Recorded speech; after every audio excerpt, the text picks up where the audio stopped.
Okay, the speaker goes across and hands a stick to somebody, and then that person says, yes, I would like to say something, or no, I don't want to speak now. And then you wait a little bit. Thank you. It can go around, or Matthew's point is it can go from person to person. But you see what happens? When you've gone around, that means everybody's had an opportunity to get in. Rather than saying, you know what, when I got home, I wish I had said something. Or, as chairperson, I say, I never asked so-and-so, or I never heard at all from that person. Now, the thing you might hear from them is, I don't want to talk tonight. Or you might get surprised, I never knew you felt that way. I never heard you say that before. And so mutual invitation is an invitation. Everybody's in. We all can get in on this. Begin a discussion and make a list of one or more of the following. How can we help? Possible solutions for this concern are: agree in the committee on the next steps you'll take. Take responsibilities. Okay, I'll do this. I'll check that. I'll ask this. And number 11, review the meeting and ask, is there anything we have talked about tonight that needs to remain confidential? And what can we tell the congregation about our meeting tonight? Everything, the word now is like transparency. That, we got to be careful.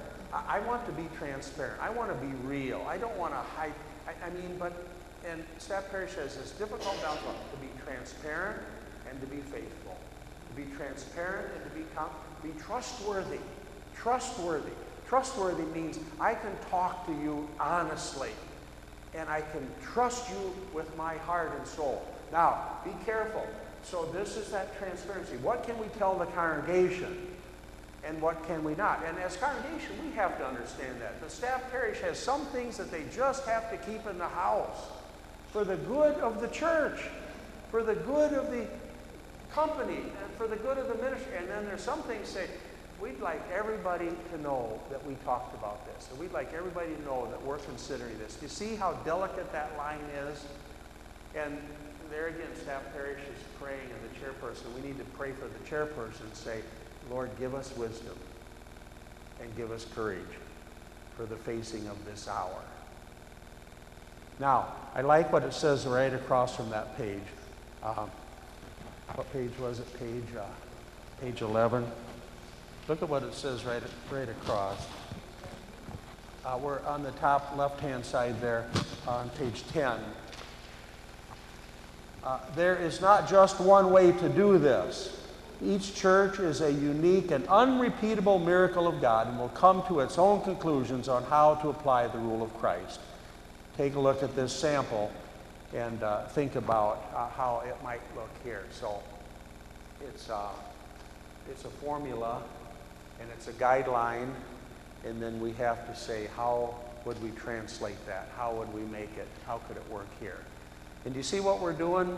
We started out with a typical story, and we got into it, didn't we? I got into it. It's ludicrous, and it's plausible, and it's real. And we say, this is typical, isn't it? And then we stepped over here and we said, now what would atypical look like? Oh, the rule of Christ. Goodness, the gospel of Jesus Christ. And then we said, what if we were a Matthew 18 church? How would it work among us? How could we ever be a Matthew 18 church? How could I be a Matthew 18 disciple and ambassador? And then we said, what would it look like if we actually practiced it? And somebody says, I got a problem. And so now you say, that sets something off in your heart. Somebody says, I got a problem. Can I talk to you? We're eating baked potatoes. And somebody comes beside you and wants to talk and say, let's think about this, about what we might do. And you've got some things in your hands there to remind you of saying, what would it look like? Just a question or comment on this part, which is the application of the atypical.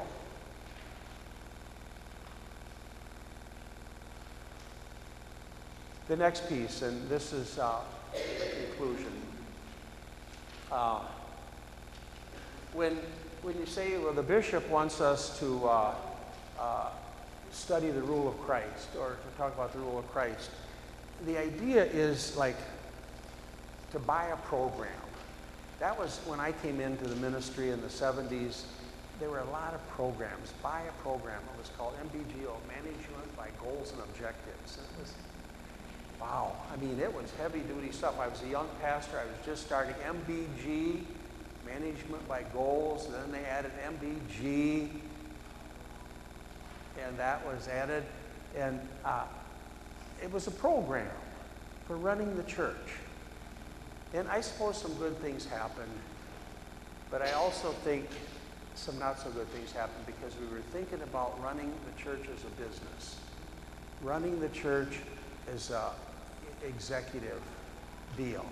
And I think we got off because we were thinking of a program. I think the bishop wants to be careful, and I want to be careful and say, we're not selling a program. We're not selling the rule of Christ. You don't pay $49.95 for this program. It's not a program. You can't buy it. Well, then what is it?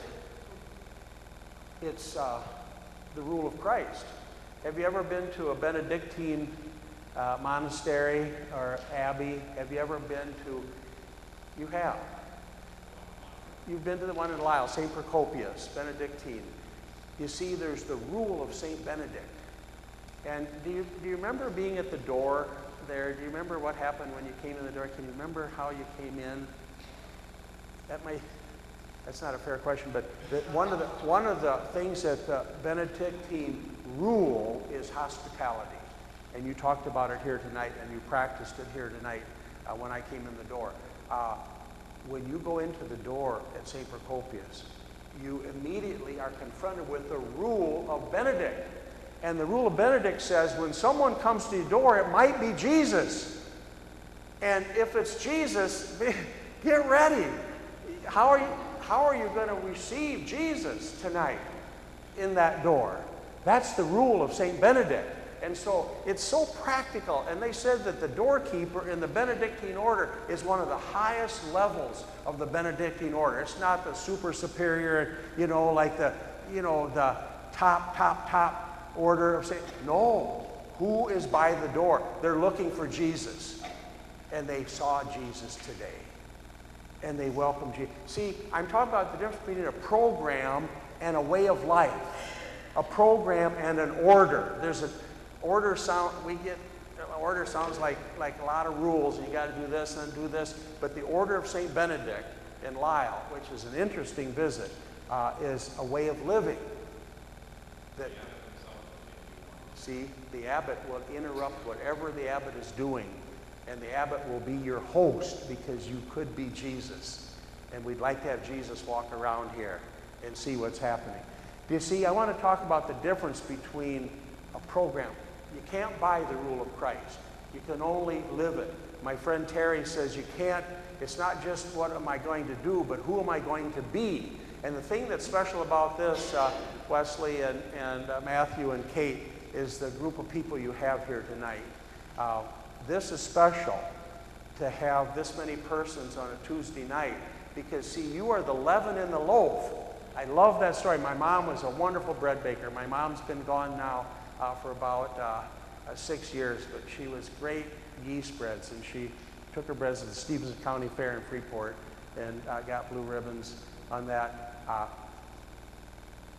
The leaven in the loaf, you put yeast in, and it's just a little pack, and it changes the whole deal, and it smells so good. Now you are the leaven in the loaf at New Lenox United Methodist Church. You are the leaven.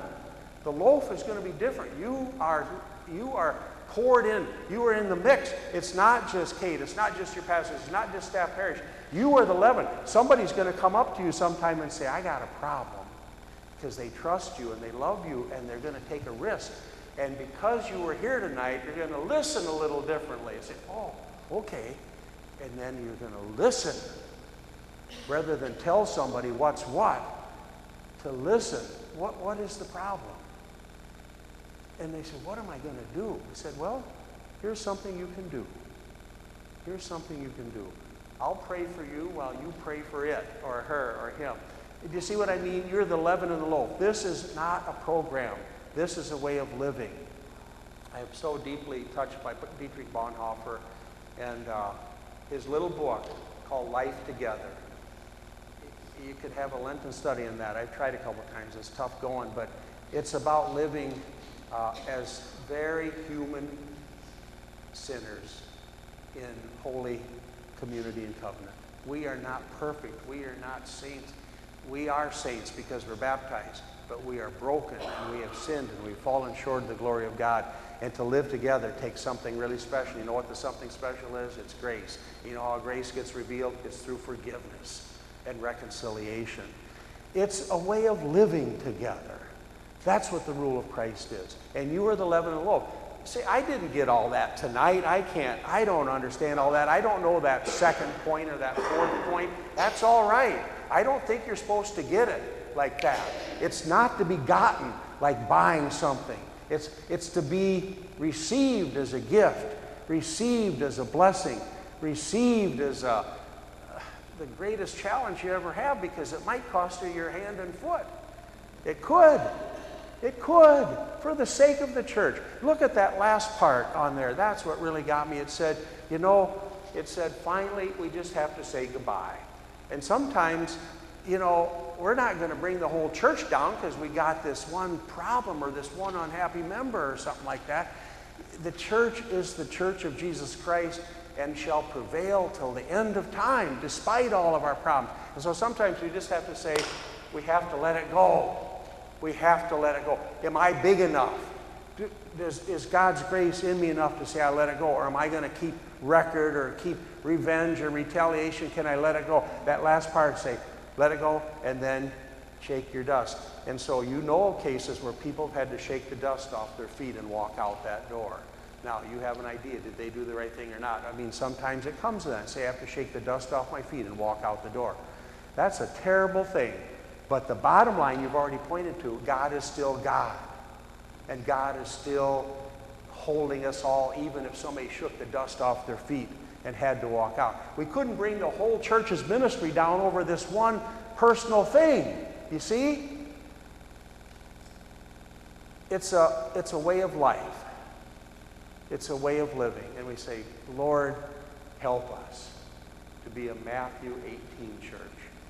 Lord, help me to be the leaven and the loaf of a Matthew 18, Romans 12 church. Lord, have mercy. Thanks be to God. And the church says, amen.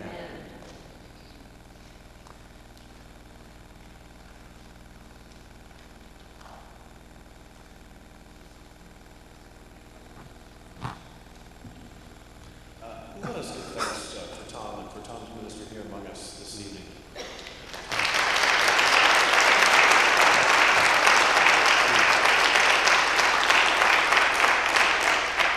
Of course, you are more than welcome to go home if you'd like, but I'd also be remiss if I didn't tell you that we did have a staff parish chair who had to bring something pumpkin and a little apple cider, and so we do have some refreshments. So if you'd like to remain before you go throwing all your concerned summaries on staff parish, enjoy some of the hospitality that's provided. Again, thank you so much for coming out. We deeply, I am a huge fan of the rule of Christ and the way that I believe it fosters an atmosphere of health in the church, which is why I'm passionate about not only having it here for our entire church, but it's also one of the reasons why I also am committed to going to other United Methodist churches and training them as well. So again, thank you to Tom. We're so grateful for your ministry among us. Stick around if you'd like for a little bit of refreshments and enjoy the time with